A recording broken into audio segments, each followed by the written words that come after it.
Good afternoon and welcome to ASA Safety Webinar. I'm Ricky Bryant, Corporate Compliance Manager for NBCO Incorporated and the Chairman of the ASA Safety Committee in alliance with OSHA. Almost monthly, the committee publishes articles and toolbox talks on various safety subjects. These can be viewed and downloaded directly from the ASA site, www.asa.net. Also available on the ASA site are recordings and downloads of previous webinars. All of these items are available free to the public. Look for the Safety Resources link on the ASA homepage, which is located at www.asa.net. If you have any problems, please contact Ben Stevens at ASA for assistance. This webinar is being recorded for later viewing. Everyone that registered for the webinar will receive an email notifying them when the replay of the webinar is available. This is the second of a two-part series. The previous presentation was done yesterday on the 9th of April, and you will receive a link for that presentation as well. All attendees are in mute mode. To submit a question during the presentation, you can enter it in the chat window. Before you send it, be sure the settings are sent to organizers and panelists so that we can see your question. Questions will be answered at the end of today's presentation as time allows. Also, a document with all questions and their answers and other documents related to the webinar will be posted on the ASA site along with the replay of the webinar. Before I introduce our guest today, I'd like to draw your attention to the ASA supplier partners as shown on your screen and thank them for their industry leadership. Now, on to our webinar for today.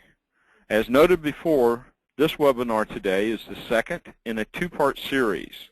The first webinar presented on the 9th was directed toward non-manufacturing locations such as wholesalers and distribution centers. The presentation today is directed toward manufacturing facilities. And we'll be covering the OSHA Hazard Communication Standard and the new GHS. Our presenter today is Louisa Mayers, Director of Regulatory Services Group of SDS Pro, formerly known as MSDS Pro. The Regulatory Services Group includes SDS authoring, and the organization since 1995, SDS Pro has provided industry-leading MSDS and chemical inventory management solutions to ensure employee safety and with hazardous chemicals. Full bios of the presenter will be posted with the webinar documents on the ASA site. And now I'd like to turn the presentation over to Louisa. Thank you, Ricky, and good day, everyone. As Ricky mentioned, my name is Louisa Mayers, and I'm with the Regulatory Services Division of MSDS Pro. On behalf of SDS Pro, I'd like to thank the American Supply Association and the ASA Safety Committee for the opportunities to present today's webinar.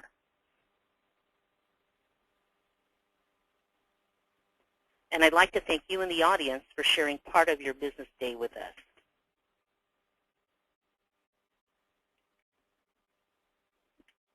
The May 2012 implementation of the revised HAZCOM standard has brought to the forefront a renewed focus on chemical compliance in the workplace, additional retraining requirements for hazardous chemicals used in the workplace in particular. The objective of today's session is to summarize how and where OSHA's final rule impacts the supply chain, specifically the manufacturer's responsibility to provide regulated documents under the requirements of the revised GHS.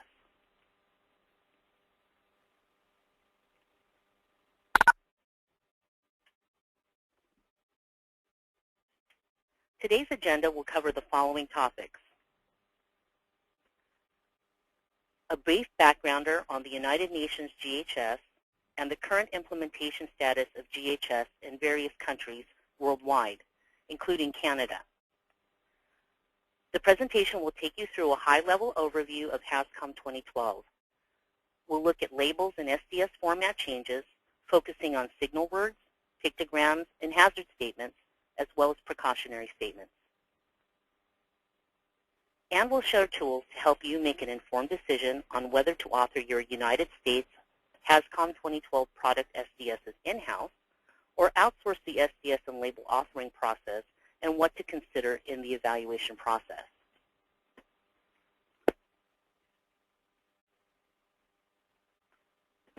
Let's take a moment to describe GHS.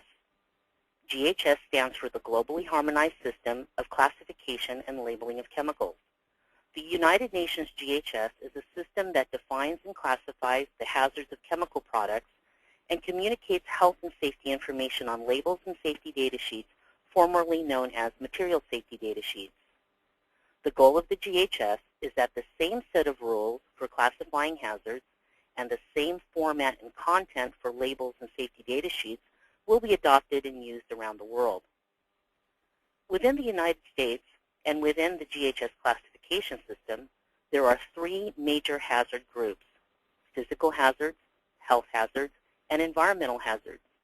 Within each of these hazard groups, there are classes and categories. Each of these parts is called a building block.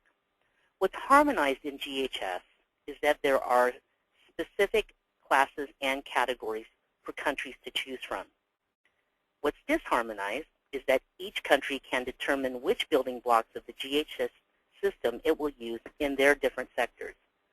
Consumers, workers, transport workers, and emergency responders alike are all impacted by the implementation of GHS, whether you reside in the United States, Japan, China, Hong Kong, or any one of the 27 member states in the European Union. Once the building blocks are chosen, the corresponding GHS rules for classification and labels must be used. Initially addressed over 20 years ago, GHS was proposed by the United Nations to all countries to protect workers and the environment from chemical hazards at a global level. In June 2007, New Zealand and Japan were the first of several countries to adopt GHS because they didn't have a real chemical hazards classification system in place. In June 2011, the country of Mexico adopted a voluntary United Nations GHS alignment. Now Mexico, as well as other Spanish-speaking countries in Latin America and South America, are covered by the United Nations GHS SDS. The exception in South America is the country of Brazil. As for Canada, WMIS regulators continue to meet to consult about changes. However, a clear deadline has not yet been identified for full implementation. Proposed changes to the legislation were expected as early as 2011, yet are TBD. In 1983, OSHA enacted the HAZCOM standard to ensure that the hazards of all chemicals produced or imported are evaluated, and that these chemical hazards are communicated in the workplace through a comprehensive hazard communication program, as well as container labeling, safety data sheets, and employer training. The United States aligned with the UN GHS through the implementation of the revised OSHA HAZCOM standard in May 2012. As a result, chemical manufacturers and importers must now classify their products under Revision 3 of the United Nations GHS and provide labels that include applicable signal word, GHS pictograms, and hazard and precautionary statements for each hazard class and category. The revised manufacturer safety data sheet specifies a 16-section SDS heading, the order of information, and the information to be provided under those headings. OSHA's revisions to the HAZCOM standard are expected to improve the use of work practices and appropriate exposure controls to lessen the health and safety risks associated with hazardous chemical exposure. Over 5 million workplaces in the United States, representing 43 million employees and chemical users, are expected to benefit from the safe use and appropriate handling of chemicals, thereby improving overall worker health and safety.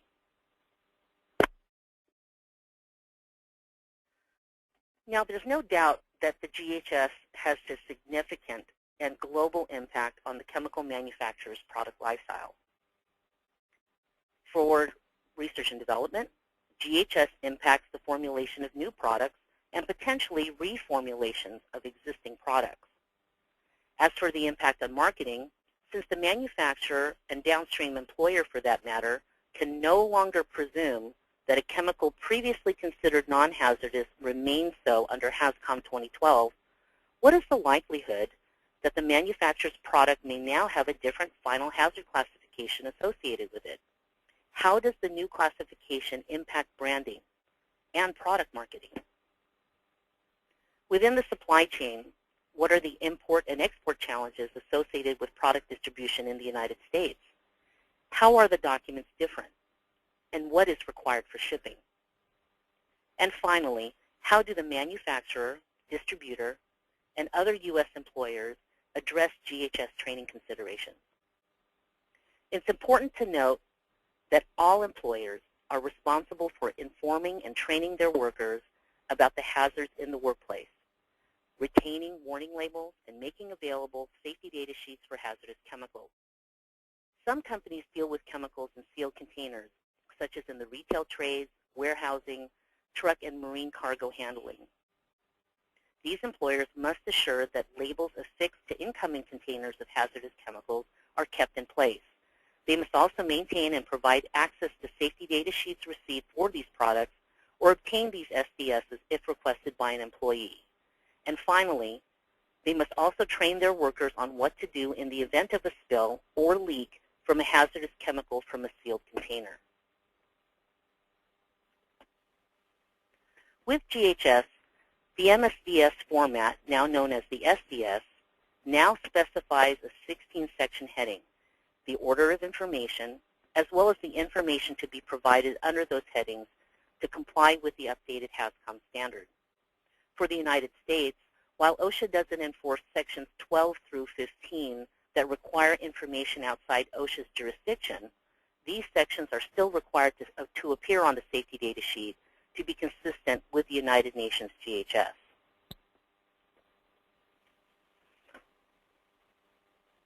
Contrast that with an SDS authored for the same product but for a different jurisdiction. This slide shows the SDS format for the United States on the left-hand side of your screen. Compare the heading in Section 1, where the SDS format for the European Union requires different subsections to be listed within each main section heading. A total of 43 subsections within the 16 section headings make up the format of the EU SDS. The European Union follows a different set of regulations known as the European Union CLP. For international shipments, manufacturers should also address the language requirements for the safety data sheet. We'll get that into a little bit more detail later on in the presentation. The 9 pictograms shown here convey the health, physical, and environmental hazards of a product. HAZCOM 2012 requires 8 of these pictograms, the exception being the environmental pictogram, as environmental hazards are not within OSHA's jurisdiction, but rather that of the EPA. The hazard pictograms and their corresponding hazards are shown here. A physical or health hazard is a hazard class. The hazard class may be subdivided into criteria into different hazard categories based on the degree or severity of that hazard. Health hazards are determined by a complex calculation based on ingredient classification versus a cutoff percentage. All health hazards are covered, but the following hazard categories are not covered under OSHA HAZCOM 2012. They are acute toxicity, Category 5, corrosion and irritation, Category 3, aspiration hazard, Category 2, and all categories of environmental hazards. Manufacturers may add the environmental hazards, but OSHA doesn't require them to do so. Physical hazards are classified based on the physical data of the final product mixture. For example, the flash point. For those employers using an SDS management or other software application to generate their secondary container labels, for example, the NFPA label or HMIS label, creating these labels is as simple as selecting the product, selecting the label type and size, then saving the document to PDF or sending the file to a local printer to print the labels on weatherproof, water-resistant label stock. Contrast that with the label requirements of OSHA HCS 2012. Under the revised standard, the label content of the physical containers on the product has also changed. Here's what's new. A signal word, which indicates the severity of the hazard, GHS pictograms, hazard statements, including health and physical hazard classes and categories that describe the nature and degree of the hazard, and precautionary statements. In addition to the product identifier and the name, address, and telephone number of the responsible party, the label now states the applicable signal word, the hazard statements and precautionary statements, as well as the pictograms. It's important to note that in some cases, a signal word or GHS pictogram may not apply to a particular product. However, hazard and precautionary statements should be stated on the label.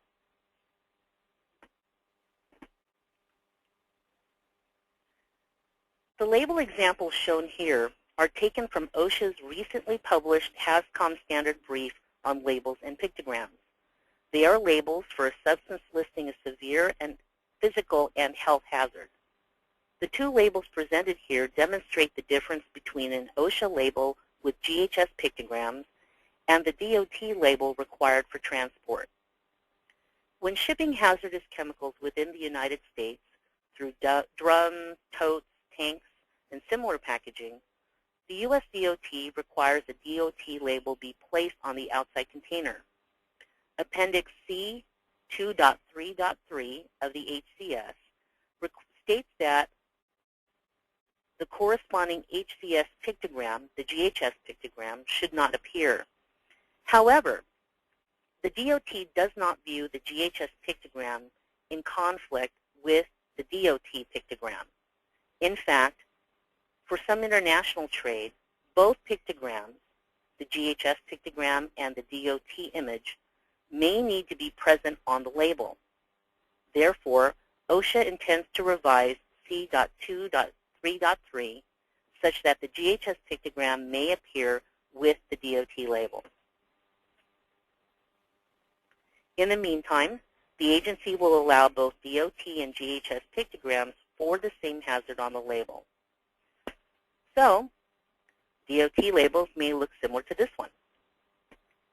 Here's a label example taken from the United Nations GHS Purple Book, specifically Annex 7, pages 451 to 456.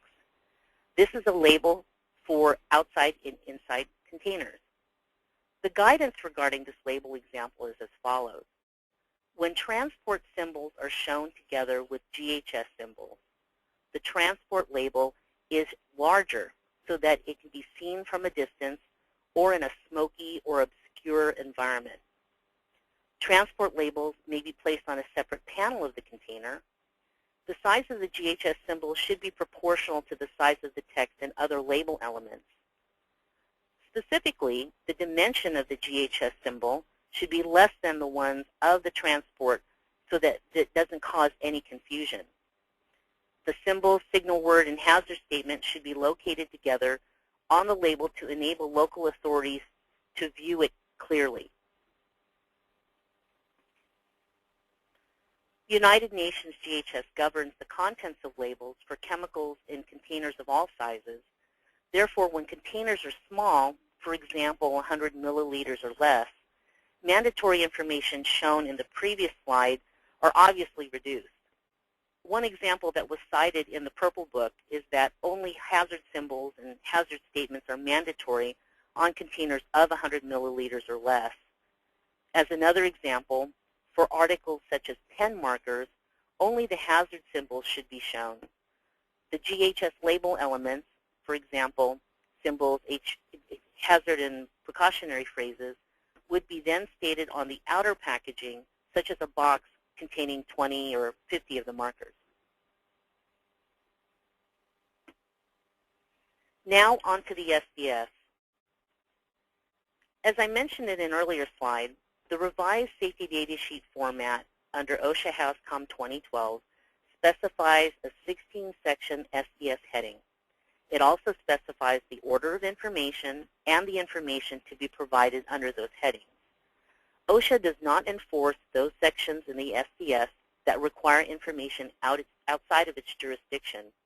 However, these sections must appear on the SDS to be consistent with the requirements under HAZCOM 2012. What's highlighted here are sections 12 through 15. Section 12 is regulated by the EPA. Disposal considerations, section 13, are also regulated by the EPA and RCRA for waste. Section 14 is regulated by the Department of Transportation, and Section 15 contains regulatory information including other U.S. federal regulations, the Clean Air Act, State Right to Know, and Prop 65 for California, among others. Now for a brief disclaimer. This portion of the presentation today is intended as a general overview of the certain sections in the revised safety data sheet and is not meant to serve as a formal HAZCOM 2012 training document. That being said, we welcome our audience to use portions of this presentation as a reference when creating their updated training plans for hazards communication. The header in Section 1 conforms to HAZCOM 2012 for the United States. This is one of the first ways that a reader can view what regulation a particular safety data sheet conforms to. Section 1 identifies the chemical and its identified use.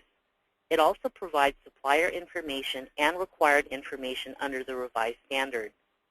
It states the product identifier used on the label and any other essential contact information of the supplier. It also states the common names or synonyms by which the substance is known, the manufacturer contact information, name, address, phone number, whether it's for the manufacturer, the importer, or other responsible party, as well as an emergency phone number. It also contains the recommended use of the chemical itself, as well as any restrictions on use. It provides a brief description of what the chemical does, as well as any recommendations given by the supplier. Section 2 is where the significant changes to the safety data sheet take place, where all applicable hazard classes and categories and label elements of the final product, whether it be a pure or a mixture, are shown. The applicable category must always be shown next to the applicable hazard. The required information consists of the hazard classification of the product, in particular the chemical, flammable, liquid category 2 is one such example here. Note that the classification and the GHS label elements displayed on the HAZCOM 2012 label must always match the product safety data sheet. The hazard pictograms may be presented as a graphical reproduction of the symbol or be a description of the name of the symbol. For example, either the image or the term skulls and crossbones or flame. As for the signal word, only two terms are possible under HAZCOM 2012, danger or warning. The term caution may no longer be used. Then finally, hazard statements. Hazard statements reflect the health and physical hazards of the product and are stated here, as are precautionary statements for prevention, response, storage, and disposal. There are also a number of hazards that aren't covered by the new labels. Hazards like pyrophoric gases, simple asphyxiants, and combustible dust have their own unique requirements.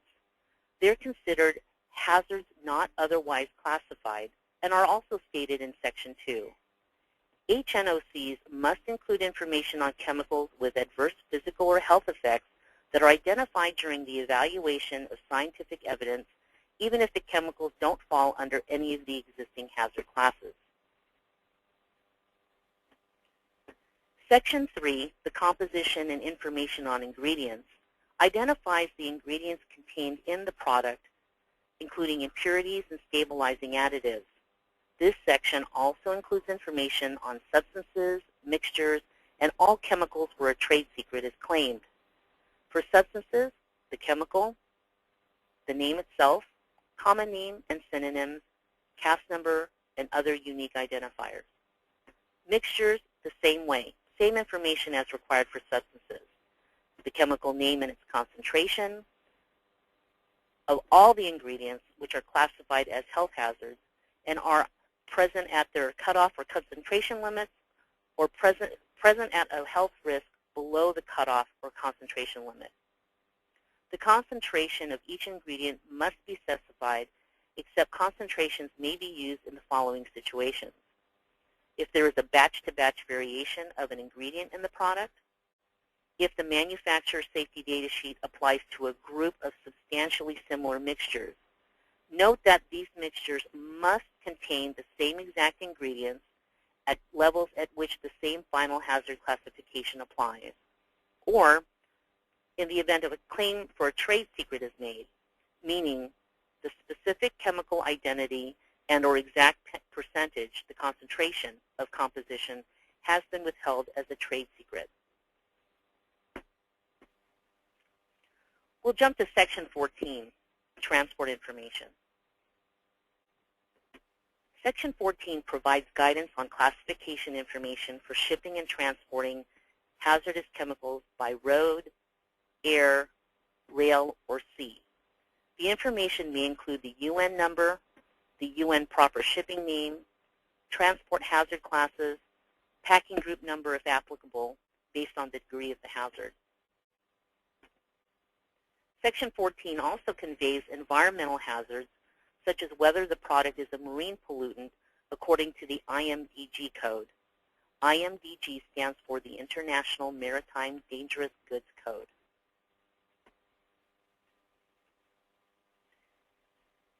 In addition, Section 14 states any special precautions which an employee should be aware of or needs to comply with in connection with transport or conveyance either within or outside their work premises, including guidance on transport in bulk.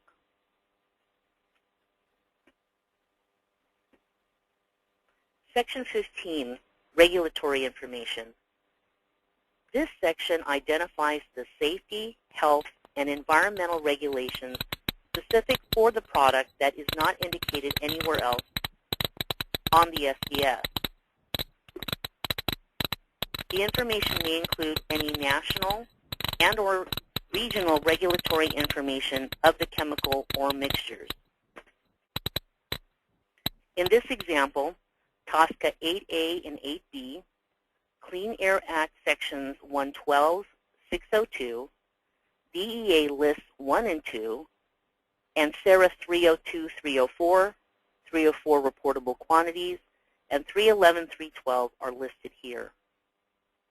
In all cases, the SDS must indicate whether the chemical product is listed or the regulation is applicable.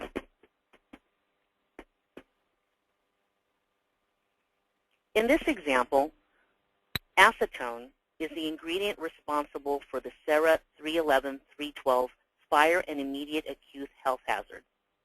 It's listed at its concentration percentage on the table shown. State regulations where the material is listed would be shown in Section 15, as well as international regulations, the international list, and chemical weapons convention list. Finally, a few notes on Section 16, Other Information. Other information that would be useful to the reader may be included here, including HMIS and NFPA rating information, should the manufacturer elect to include it on the safety data sheet. If an employer has an in-plant or workplace system of labeling that meets the requirements of the previous HAZCOM standard, that being HAZCOM 1994, the employer may continue to use this system in the workplace as long as this system, in conjunction with the other information immediately available to the employees, provides workers with the information on all of the health and physical hazards of the hazardous chemical. Now, you may be wondering why the HMIS rating and the NFPA rating are appearing on Section 16, because under HAZCOM 2012, the HMIS rating and NFPA rating do not appear on the SDS.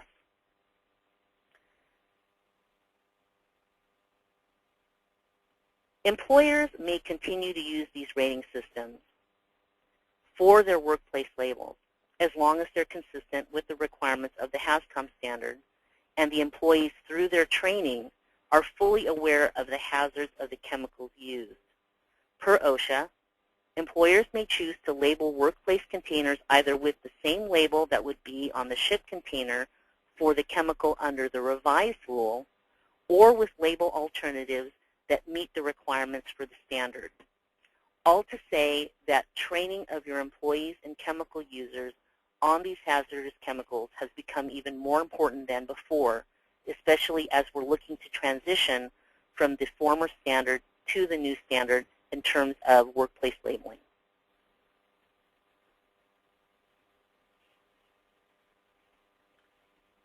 Section 16 also indicates when the safety data sheet was prepared or when the last known revision to the document was made. The SDS may also state where the changes have been made to the previous version. Employers may wish to contact the supplier for an explanation of the changes.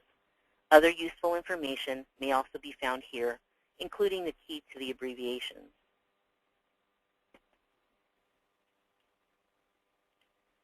Chemical manufacturers and importers must evaluate the hazards of the chemicals they produce or import and provide information about them in the form of labels and safety data sheets. Employers whose employees are exposed to those hazardous chemicals must prepare and implement a written hazard communication program. They must also ensure that all hazardous chemical containers are labeled, ensure their workers have access to these safety data sheets, as well as conduct an effective training program for all potentially exposed workers.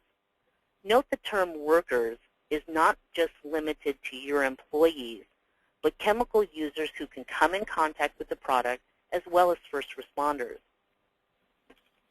Given the country-specific changes to chemical regulations, whether it be the European Union, the Asian countries, or the United States, given the new GHS label elements and the revised safety data sheet format, how does the manufacturer determine whether to author its product safety data sheets in-house? Should they consider outsourcing, or should they consider purchasing a software program to create their safety data sheets?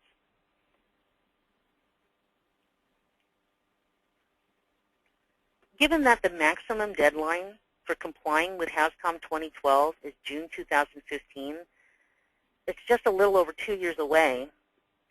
These bullet points summarize the steps chemical manufacturers, blenders, and importers should be taking to comply with HAZCOM 2012.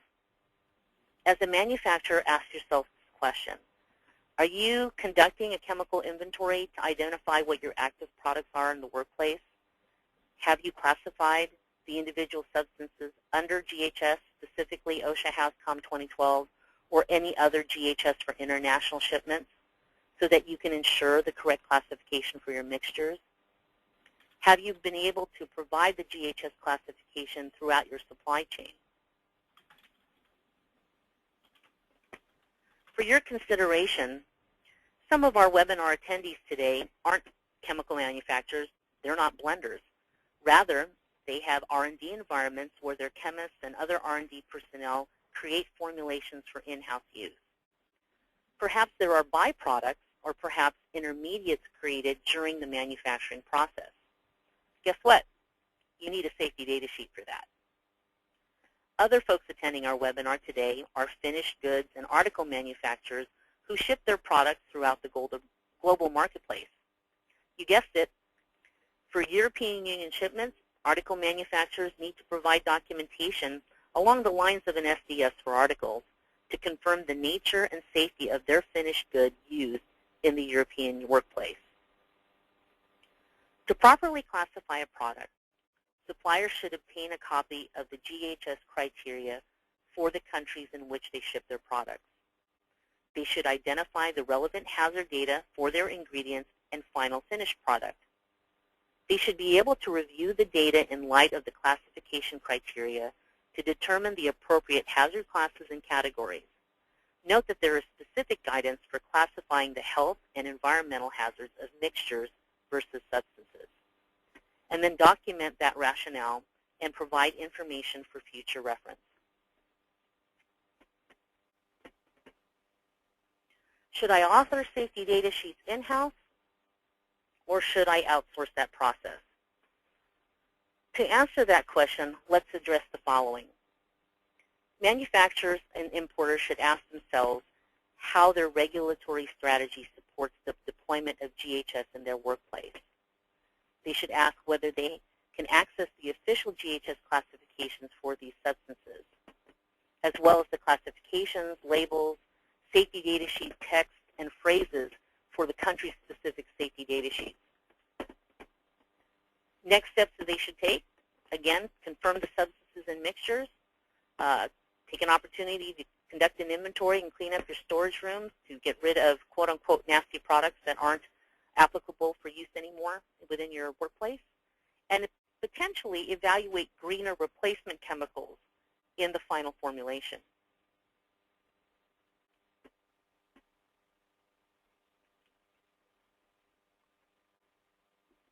To keep in-house or to outsource? That's the question. When considering solutions, think about the following. What countries am I shipping my product to today, as well as in the next 12, 18, 36 months? What are my future plans for domestic as well as global expansion? Who's on my team? Do I have an in-house team of R&D chemists, toxicology experts, and environmental and language specialists who can work together to create a safety data sheet that would be in compliance with all the countries that I'm shipping my products to? Let's take the 35,000-foot view. Here are the top 5 criteria to consider when evaluating a safety data sheet authoring solution for use in-house. Take into account the following: the base software costs, IT support costs, implementation fees, time to market, as well as corporate level involvement. The software costs include not only the upfront costs, but maintenance fees over time, customer support, and various licenses associated with the software. The engine, the authoring user licenses, view and print mode licenses, any language modules that you would need to convert your phrases into the language for the country of distribution, and regulatory databases as well.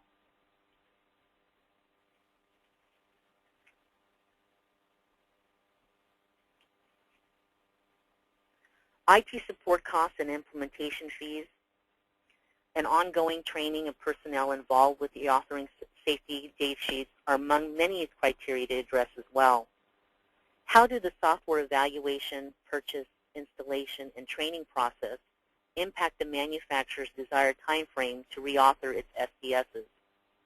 Again, given that we're 2 years away, it's important to look at not only the number of products in existence today where you need to reauthor your documents, but the time frame in which you would like to have that completed, both from an employer standpoint to meet training requirements internally, as well as the needs of your downstream customer and supply chain. Let's talk time to market. Again, does the manufacturer have in-house access to regulatory chemists, industrial hygienists, transportation experts, and other personnel well-versed in the final rule to ensure its authored SDSs are compliant with HAZCOM 2012 or the jurisdictions of other countries? If so, you're ready to evaluate software solutions that can help meet your needs. And finally, corporate involvement. Who's involved in setting up the rules and regulations to be followed when authoring the safety data sheets? How long will it take the company to be compliant? You need to consider the ability to author and update your current product line safety data sheets, as well as generate safety data sheets and labels for countries throughout North America, Europe, and the global marketplace as you continue to expand.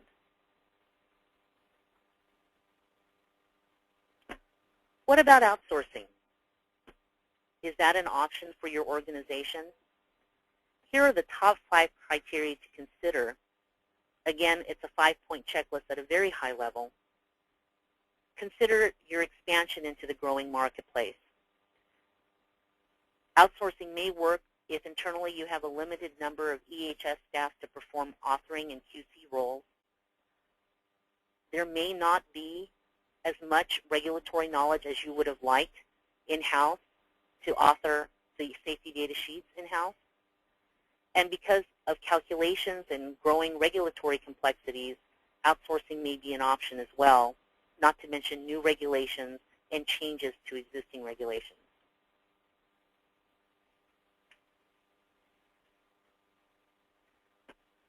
The evaluation criteria for an authoring services provider can fall into 10 categories, give or take.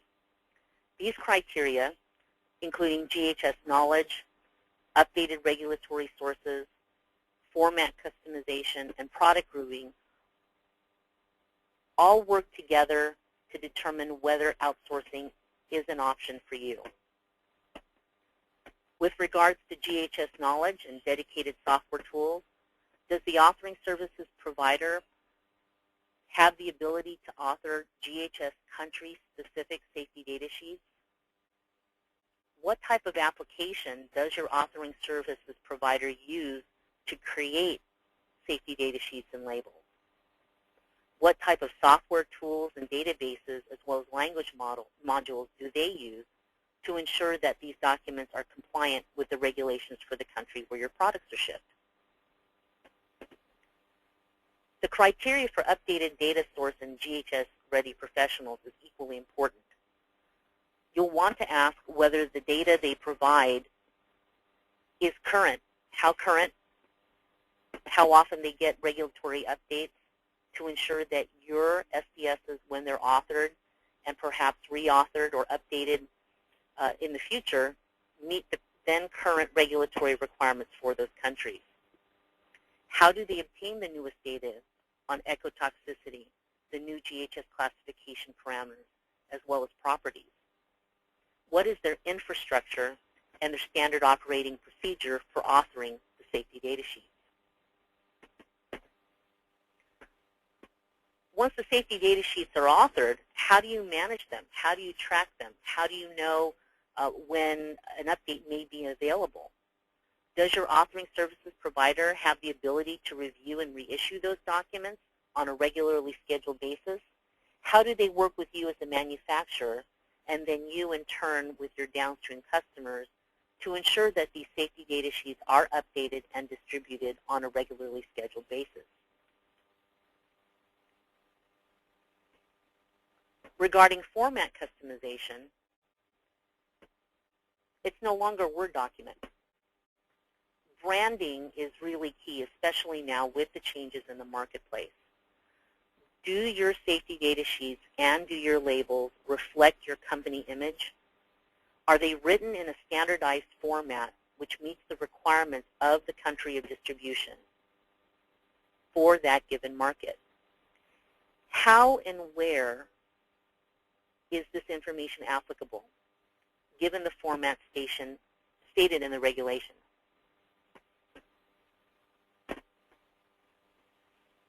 The next criterion addresses regulatory grouping and product grouping.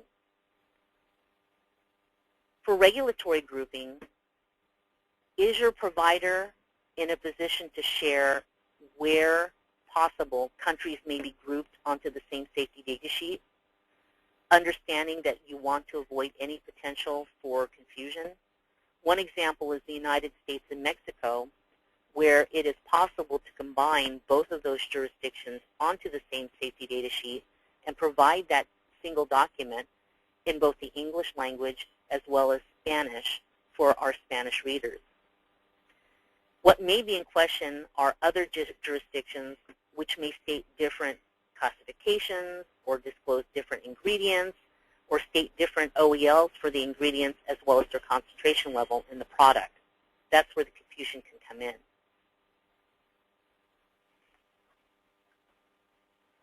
Preparation for considering how to author your safety data sheets to comply with OSHA HAZCOM 2012 is critical.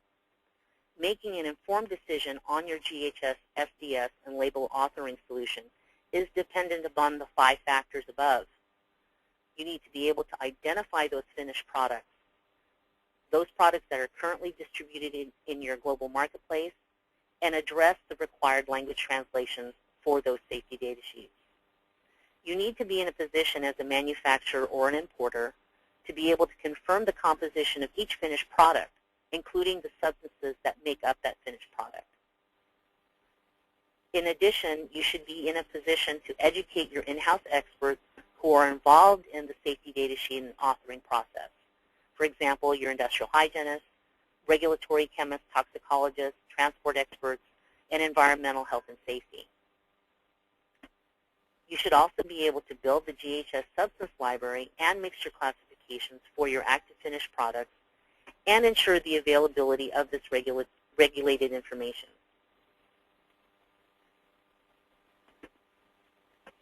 For the United States employer, manufacturer, blender, distributor, wholesaler, general information on safety and health topics relating to hazard communication may be found on OSHA's website. The URL is posted above. On the site, you'll find this table, OSHA HAZCOM 2012 Key Dates. This table summarizes OSHA's phase-in dates for compliance with the revised HAZCOM standard. The first deadline is December 1, 2013. If you look at your calendars, it's 8 months away. This first deadline is for all United States employers, regardless of industry, who must train their employees on the GHS label elements and revised safety data sheet format. June 1st, 2015 is the date where employers are to comply with all of the modified elements of the final rule, and as a special note, as of December 1st, 2015, distributors may ship chemical containers only if the GHS label is attached. And finally, June 1, 2016, all alternative workplace labeling and HAZCOM programs must be updated by the employer. These updates should include any additional employee training for newly identified physical or health hazards.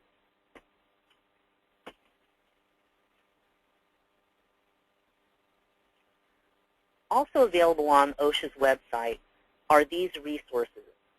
OSHA has made these resources available to assist with the initial employee training on the label elements and revised SDS format.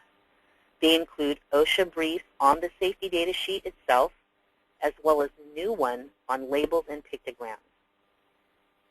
These guidance documents also include the OSHA fact sheet on the HAZCOM standard final rule and quick cards on safety data sheets, labeling, and pictograms. Employers must review their current hazard communication program and update it as necessary, and may use these guidance documents for assistance. For manufacturers, they will also need to address the reclassification of their products and prepare updated SDSs and labels under the updated standard. In conclusion today, the underlying purpose of OSHA HAZCOM 2012 is to reduce the incidence of injuries and illness, giving your workers a better understanding of chemical hazards in the workplace will help reduce risks due to chemical exposure. Ricky, turning it back over to you. Okay, Louisa, we have questions that have come in. The first one is, how long must the location retain the current and previous version of SDSs or MSDSs? That's a really good question. And in the years that I've been working with clients and customers on safety data sheet management and authoring, that's come up quite often. What we understand from OSHA is that to ensure compliance and to ensure that these regulated documents are always available, the recommendation is that the data, the hazards data, whether it appears on a safety data sheet or similar document, be retained by the company for a period of the length of ownership of that company, the existence of the company, plus 30 years. This will ensure that, let's say, 20 or 30 years from now, when someone asks for a safety data sheet that was issued back in 2011, the employer will have ready access to provide that document. So to answer that question, again, the life of the business plus 30 years. That should cover it. Okay, then our second question is, how do you recommend an end-user location document that they've requested an updated SDS to the GHS standard, and as we come up to the deadline in 2016? Very good question. If you imagine your workplace today, whether you're a manufacturer, a distributor, an end-user customer, perhaps you have anywhere from 10 to 50 to hundreds to thousands of documents. It's important to put a system in place today to understand what your current chemical inventory is, so that you know whether you have current safety data sheets for those products. As we all know, from time to time, chemicals may come into the workplace without a safety data sheet accompanying it. There should be some type of system in place, whether electronic, hard copy, or a spreadsheet, where you can document communication with the supplier or manufacturer requesting an updated safety data sheet. Therefore, if an OSHA inspector or the fire marshal or other agency comes in to request any proof or any documentation of your communication, you'll have that at a ready. By the same token, if the manufacturer does not provide or is not in a position to provide the safety data sheet, this is a good way to document internally when they expect that to happen. That information can be shared with the regulatory agency as well. Okay, and our next question is, what requires updating an SDS? Is there a time basis, such as do they have to be updated every 2 years, 4 years, or something, or is it just based on changes to the composition? Great question. There are two ways to answer that. One, if we look at different countries, currently today under Canada WMIS, they have in place an update for every 3 years. What we've seen in this marketplace and what we've seen with chemical manufacturers and the various regulations in the United States is that not only are there changes with GHS and OSHA's implementation of GHS, but if you look at state regulations where chemicals may be put on the California Prop 65 list, for example, or removed, or if OEL thresholds for a particular chemical in your formulation have changed, this data can certainly impact the final hazard classification of your product. Other ways to address safe use of handling the product may now be in place today where they weren't before, maybe 2 or 3 years ago. It's incumbent upon the manufacturer to be able to provide these updates at their earliest known opportunity, and it's typically done within 3 to 6 months of having that information. As a general rule, manufacturers that we've worked with typically look at a scheduled basis of doing annual updates based on their product types, in particular for mixtures. Okay. And the next question, how does a user know if the hazard on the SDS will be present if the material is used in a dilution level in its final use? So I'm presuming from this that say you get the concentrated material and then you're diluting it, and again there I can almost look at that and tell you that, well, you're exposing the worker to the concentrated level before it's diluted, so you'd follow the SDS. Is that not correct? That is correct. And how manufacturers have actually addressed that is, again, looking at the safety data sheet and, if needed, providing 2 different ones. For example, if you think of a cleaner, you might have a ready-to-use spray bottle versus a concentrate where you would dilute, 3 parts to 1 part, and then another one which has even a stronger level of concentration. It's incumbent upon the manufacturer to determine the final hazards based on that dilution process. And most times what I've seen is that safety data sheets accompany each of those different versions.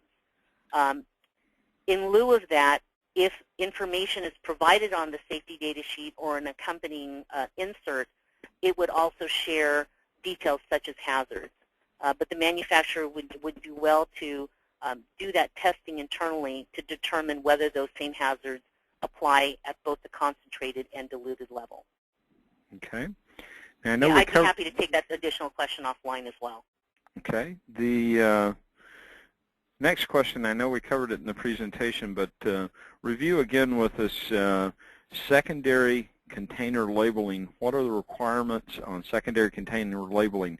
I know it depends on the size of the container as well, because when you get to the real small containers, you can't put everything on there. Terrific. Yeah, that's a great question.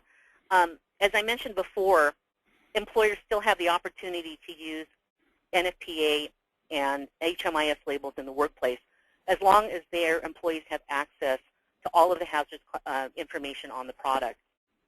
In the case of creating a workplace label under HAZCOM 2012, the size of the workplace label will really dictate how much information can be put on it. So if it's a small container, perhaps only the GHS pictogram or maybe 1 or 2 statements. As long as there is a reference back to the safety data sheet and the employer has trained his employees and workers on that safety data sheet and the employees know where to access that safety data sheet freely, there will be a cross-reference against that very small container label back to the regulated document, in other words, the safety data sheet itself. Okay. The next question. As a distributor, we are responsible for providing an SDS to our customers the first time they purchase the product and whenever the product is updated. How would outsourcing help this process? Good question. It's important to, again, to be in a position to have a chemical inventory done of the products. In lieu of that, especially since products are moving into and out of a distributor site quite frequently, there is a way to look at the inventory through your ERP system.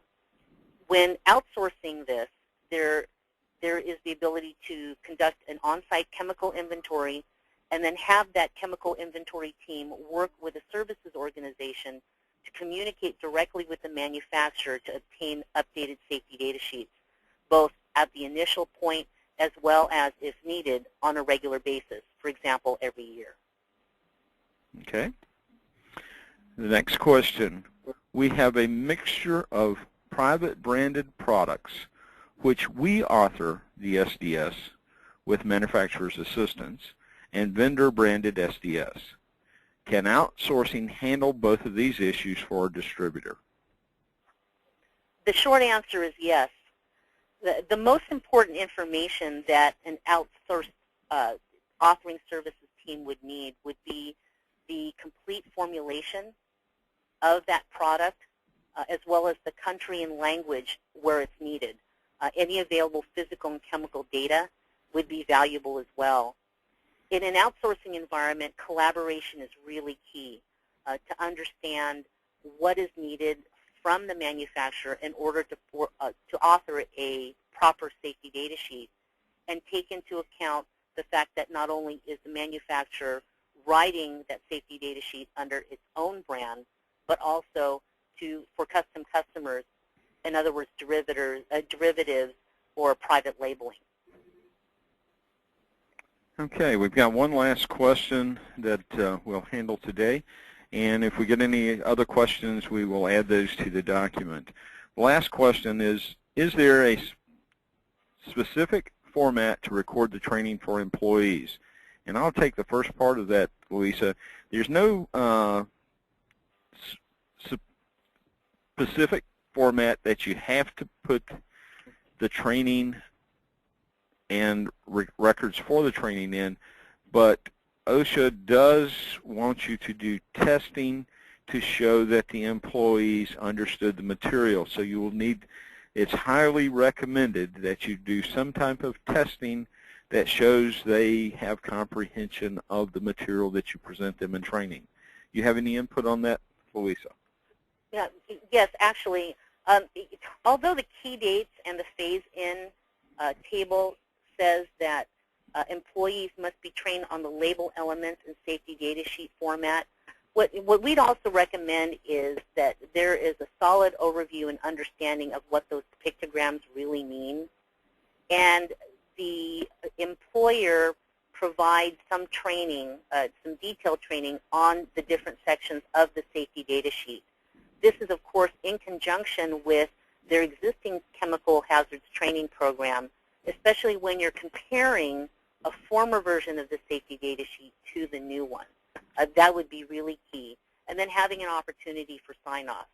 One of the customers that we work with is actually creating an internal in-house training program where they would provide a questionnaire and have their employees take that questionnaire online as documentation that their employees have been trained on the new OSHA requirements.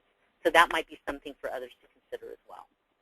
And I'd highly recommend to companies, at least over the next 2 years until the deadline of 2016 of having to have the new format, you're going to need to continue to train in both formats or until you can prove that all the SDSs in your system have been updated to the new format. At this time, we'll need to close off. I want to thank you, Louisa, and SDS Pro for your time today. And again, thank you for attending the webinar, all of our listeners out there. In the near future, you'll receive an email directing you to a replay of this webinar, as well as the webinar that was presented yesterday and the associated documents with both webinars. Also, watch your email for announcements about future webinars, and be sure to visit the ASA website at www.asa.net. Thank you and have a safe day.